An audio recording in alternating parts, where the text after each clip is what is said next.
Bonjour et bienvenue à toi dans cette nouvelle vidéo. Merci d'avoir flashé le QR code présent sur ta fiche de révision ou tout simplement d'avoir cliqué sur cette vidéo.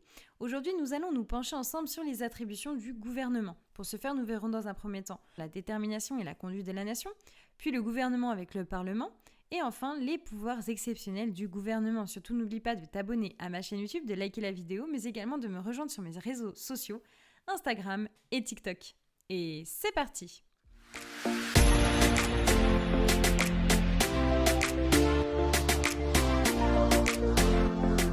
Tout d'abord, la détermination et la conduite de la nation, cela renvoie au fait que le gouvernement a vraiment ce pouvoir, a vraiment cette compétence et ce devoir. Alors, c'est l'article 20 de la Constitution qui l'investit finalement de ce pouvoir. On peut parler donc de compétence constitutionnelle. Alors, le gouvernement doit introduire l'action publique pour la politique de la nation. Tu peux noter les attributions du gouvernement pour mener à bien ses missions sont le pouvoir réglementaire, le pouvoir de proposer au président de la République un texte en référendum, et enfin la possibilité d'adopter des ordonnances.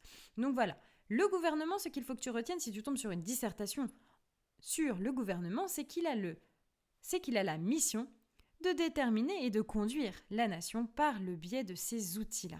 À présent, regardons ensemble le gouvernement et le Parlement. Le gouvernement, le pouvoir exécutif, et le Parlement, le pouvoir législatif. Eh bien, tu peux noter que le gouvernement va parfois intervenir dans la procédure législative.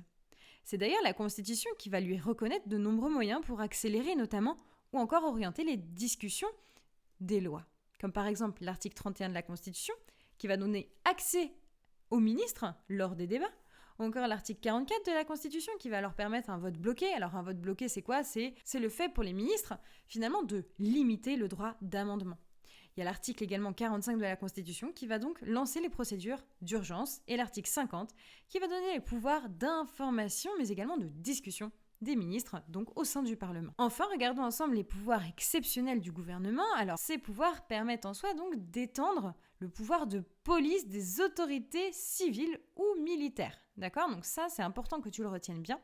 Et ça va donc finalement porter atteinte aux droits fondamentaux, mais ça sera possible et légalisé.